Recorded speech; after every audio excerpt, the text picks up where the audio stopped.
በፎቶዋ ማህበራዊ ሚዲያውን ያጥለቀለቀችው ኤልሳቤጥ ደስታ የዓለም አቀፍ ሞዴሊንግ እድሎችን እያገኘች መሆኑ ታውቋል። በፎቶግራፍ አንሺው ምስክር ከበደ የተነሳው የኤልሳቤጥ ደስታ ምስል ማህበራዊ ሚዲያውን መቆጣጠሩን ተከትሎ ህይወቷን ሊቀይር የሚችል ታላላቅ የስራ እድሎች ይዞላትም እየመጣ ይገኛል። በአሁኑ ወቅትም ከተለያዩ ታዋቂ ዓለም አቀፍ የሞዴሊንግ ድርጅቶችና ካምፓኒዎች የስራ ጥያቄዎች እየደረሷላትም ይገኛል።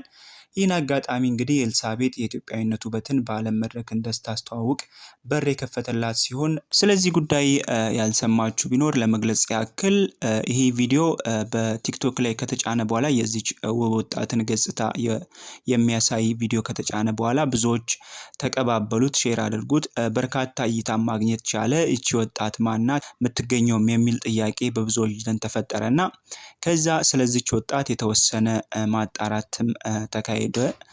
በተወሰነ ደረጃም ስለ ወጣቷ ታወቀ። ያለችበት አካባቢ ይህ ቪዲዮ የተቀረጸው ወጣቷን የሚያሳይ ተንቀሳቃሽ ምስል የተቀረጸ በማዕከላዊ ኢትዮጵያ ክልል ከምባታ ዞን አደሮ አካባቢ በሚባል ነውና ጉዞ አድዋ ሃይኪንግ በሚባል በአስጎብኚ ድርጅት አማካኝነት በተዘጋጀ መርሃ ግብር ላይ ሊታደሙ ከሄዱት መካከል አንዱ የሆነው ምስክር ከበደ የተባለ ፎቶ አንሺ በወቅቱ በዛ ስፍራ ሲንቀሳቀስ አንዲት ውብ ወጣትን ይመለከታል። እቺ ውብ ወጣት በአንዲት ገጠራማ ስፍራ አካባቢ ከጓደኛ ጋር በመሆን ስትንቀሳቀስ ይታያል። በእጇም ቅጠል ስትለቅም ይታያል።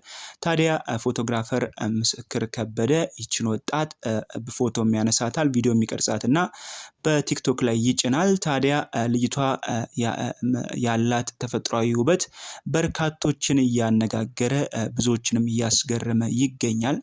ታዳጊዋ ምንም አይነት የውበት ማጉያ ቁሳቁሶችን አልተጠቀመችም። ያላት ኢትዮጵያዊና አፍሪካዊ የሆነ ውብ የፊት ገጽታ ብዙዎች እያነጋገረ ሲገኝ ያን ተከትሎ በርካታ የፋሽን ኢንዱስትሪ ካምፓኒዎችም እችን ወጣት አግኝቶ ከእርሷ ጋር ለመስራት አድራሻዋን ማጠያየቅ ጀመሩ። በኋላም ላይ ወጣቷ በከምባታ ዞን አደሮ በሚባል አካባቢ እንደምትገኝ ከታወቀ በኋላ በታዋቂው በጎ ፈቃደኛ ማስተር አብነት ከበደ እንዲሁም በብሩክ ኒውስ አማካኝነት ቤተሰቦቿን ማነጋገር ተቻለ። በዛሬው ዕለትም ማስተር አብነት ከበደ በይፋዊ የፌስቡክ አካውንቱ ባጋራው መረጃ መሰረት ቤተሰቦቿን እንዳገኘና ቤተሰቦቿንም አስፈቅዶ ልጅቷን ወደ አዲስ አበባ ሊያመጣት በዝግጅት ላይ እንደሆነ በማህበራዊ የፌስቡክ ገጹ ላይ ይፋ አድርጓል። እንግዲህ ወጣቷ እጅግ ውብ የሆነ በእውነት አፍሪካዊ ገጽታ ያላት ኢትዮጵያዊ ገጽታ ያላት በብዙ የፋሽን ኢንዱስትሪ ዘንድ ተፈላጊ የሆነ የፊት ገጽታ ያላት ውብ ኢትዮጵያዊ ወጣት ናት። እንግዲህ በአንዲት አጋጣሚ በተነሳ ምስሏ የተነሳ የብዙዎችን ትኩረት መሳብ ችላለች። ለሷም ሆነ ለቤተሰቦቿ መልካም እድልን ይዞ የመጣ አጋጣሚ ነው። እንግዲህ አንዳንዴ እድል ባላሰብነውና ባልጠበቅነው አቅጣጫ ወደኛ ሲመጣ በጣም አስገራሚ ነው። እቺ ወጣት ታዋቂ ለመሆን ምንም አይነት ጥረት አላደረገችም። በአንዲት አጋጣሚ ግን የተነሳው ምስሏ የብዙዎችን ትኩረት የሳበና የፋሽን ኢንዱስትሪ ካምፓኒዎችን እንግዲህ እሷ ጠይቃ ሳይሆን እሷ ያለችበት ሁሉ በመምጣት አብረን እንስራ የሚል ጥያቄ ማቅረባቸው ብዙዎችን እያስገረመ ይገኛል።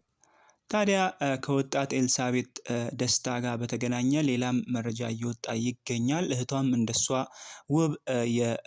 ውበት እንዳላት የሚያሳዩ ምስሎች ወጥቷል። ዛሬ እንግዲህ ከእህቷ ጋር አብራው የተነሳችው ፎቶም በሶሻል ሚዲያው ላይ በስፋት ሲሰራጭ ነበር። ይህ የምትመለከቱት ቪዲዮ ከእህቷ ጋር በመሆን የተነሳችው ፎቶ ነውና እንግዲህ ይሄ ነገር ከቤተሰብ ነው እንዴ የሚያስብልም ሆኗል። እንግዲህ እህቷንም እንደምትመለከቷት እጅግ ውብ የሆነ የፊት ገጽታ ያላት አፍሪካዊ የሆነና ኢትዮጵያዊ መልክን በጋራ አጣምሮ የያዘ በብዙ የፋሽን ኢንዱስትሪዎች ዘንድ ተፈላጊ የሆነ የፊት ገጽታ ያላት ሆኖ ተገኝቷል። እንግዲህ ለኤልሳቤጥ እና አብራት በፎቶ ላይ ለምትታየው እህቷም መልካም አጋጣሚ ነው። ያ ስፍራም እንግዲህ ብዙዎችን እያስገረመ ይገኛል።